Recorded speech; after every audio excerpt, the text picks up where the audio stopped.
Chaque jour, Charles et Carole vous présentent la leçon de l'école du sabbat.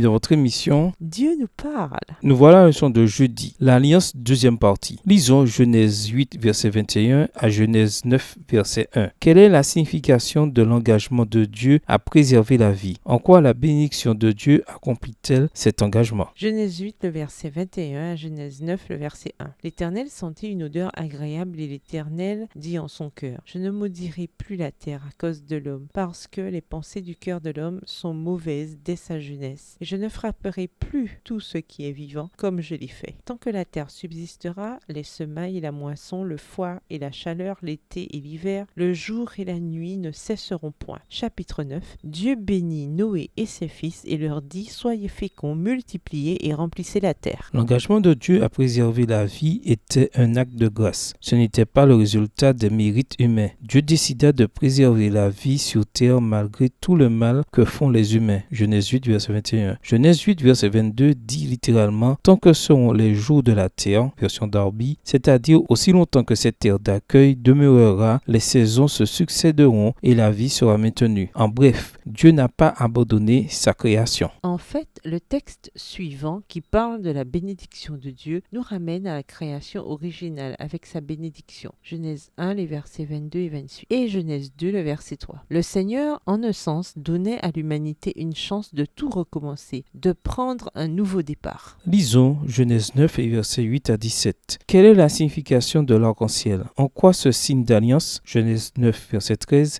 est-il lié à l'autre signe d'alliance, le sabbat? Genèse 9, les versets 8 à 17. Dieu parla encore à Noé et à ses fils avec lui en disant, voici j'établis mon alliance avec vous et avec votre postérité après vous, avec tous les êtres vivants qui sont avec vous, tant les oiseaux que le bétail et tous les animaux de la terre, soit avec tous ceux qui sont sortis de l'arche, soit avec tous les animaux de la terre. J'établis mon alliance avec vous. Aucune chair ne sera plus exterminée par les eaux du déluge, et il n'y aura plus de déluge pour détruire la terre. Et Dieu dit, c'est ici le signe de l'alliance que j'établis entre moi et vous, et tous les êtres vivants qui sont avec vous pour les générations à toujours. J'ai placé mon arc dans la nue, et il servira de signe d'alliance entre moi et la terre. Verset 14. Quand j'aurai rassemblé des nuages au-dessus de la terre, l'arc paraîtra dans la nuit, et je me souviendrai de mon alliance entre moi et vous, et tous les êtres vivants de toute chair, et les eaux ne deviendront plus un déluge pour détruire toute chair. L'arc sera dans la nuit, et je le regarderai pour me souvenir de l'alliance perpétuelle entre Dieu et tous les êtres vivants de toute chair qui est sur la terre. Et Dieu dit à Noé, tel est le signe de l'alliance que j'établis entre moi et toute chair qui est sur la terre. L'expression établie, alliance, est répétée 3 fois. Genèse 9, les versets 9, 11 et 17, marquant le point culminant et l'accomplissement de la promesse initiale de Dieu. Genèse 6, le verset 18. À la suite de la partie précédente qui fait écho au 6e jour du récit de la création, cette partie coïncide avec la partie qui couvre le 7e jour du récit de la création, le sabbat. Comme le sabbat, l'arc-en-ciel est le signe de l'alliance. Genèse 9, les versets 13, 14 et 16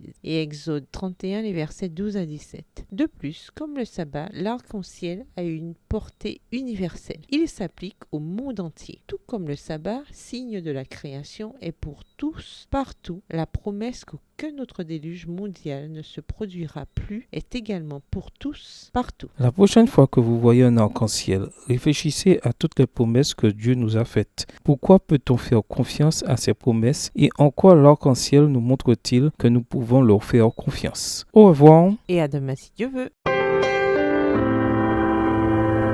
Dieu nous parle. Chaque jour, Charles et Carole vous présentent la leçon de l'école du sabbat.